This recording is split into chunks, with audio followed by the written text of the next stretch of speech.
Hey parents! Welcome back to another lesson of confirmation and home first style. You've already been going through several of these videos, but we are shifting gears again. We're moving from one chief part in the catechism, that is one large section of doctrinal teaching, to the next. And in this section, this chief part, we're going to be talking about the Lord's Prayer. This is a prayer you probably know. You've probably said it in church. We say it in our services all the time. But sometimes there's things in these prayers that we say so many times, or stories that we hear from the scriptures so many times, we don't take the time to stop and focus on some of the most important aspects of it, and we lose them. So we're going to do something a little bit different for this parent equipping video, and that is equip you with the opportunity to have a deeper discussion about this doctrinal truth in the Lord's Prayer with your students. So what we're going to focus on today, out of the two sections that we have for this week, we're going to focus on the Our Father part of the Lord's Prayer.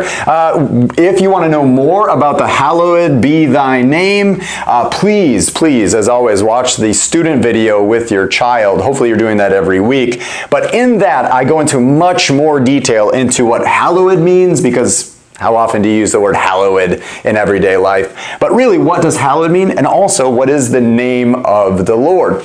In the video for the students, you can get far more information on this petition of the Lord's Prayer. What I want to help equip you with today is the intro to the Lord's Prayer, where we begin this prayer that Jesus teaches us in Matthew chapter 6, Our Father.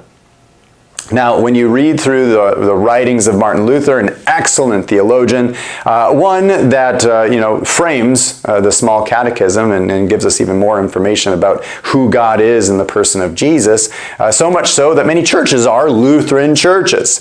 Not because they follow Luther, but because of their theology is that of Lutheran perspectives. So when Luther was looking to teach this very same part of the prayer to the people in his parishes, he really wanted the parents to focus on the following section as well. That is, to start the prayer.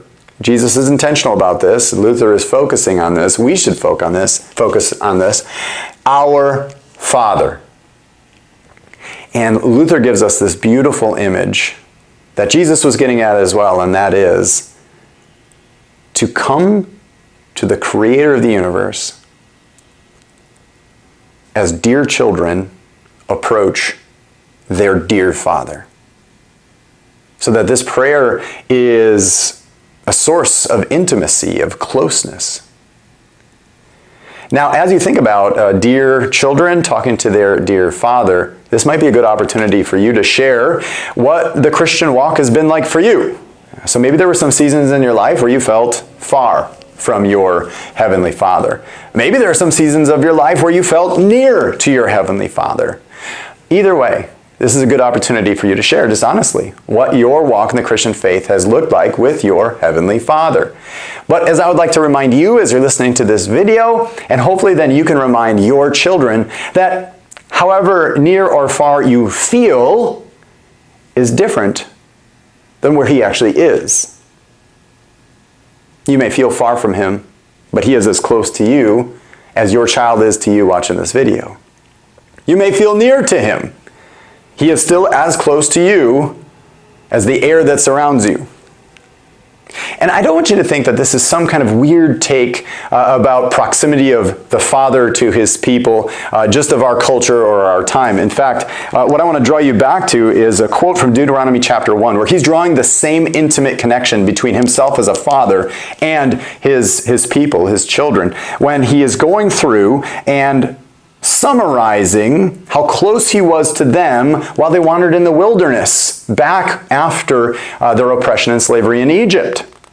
So he is talking about how he is their dear Father. In Deuteronomy 1:31, he says, "There you saw how Yahweh, the Lord, your God, carried you as a father carries his son all the way until you reach that place." So what I love about that is it gives us this image of our Father as our Father, holding close his children, not just like having them walk way over there because he doesn't want anything to do with them, but instead, that text from Deuteronomy has the Father acting as a loving, caring, compassionate father, holding his children close. Now we know that we only have that relationship with our Father because of Jesus, our brother, the brother that lived a perfect life, that took on our unholiness. This is all what you'll hear about in the student portion of the video.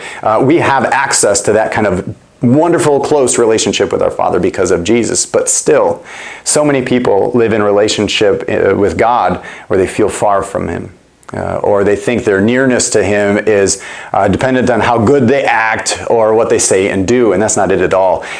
Your nearness to the Father has everything to do with how much Jesus had sacrificed for you so that you could have that really amazing close relationship. And I don't want you or your children to miss that, how close you are to the Father. To have that image in your head that come what may in celebration or in struggle, you're right here, carried by the Father. So I pray that this is just one more way that you are able to keep Christ in your home first. God bless you. Have a wonderful week.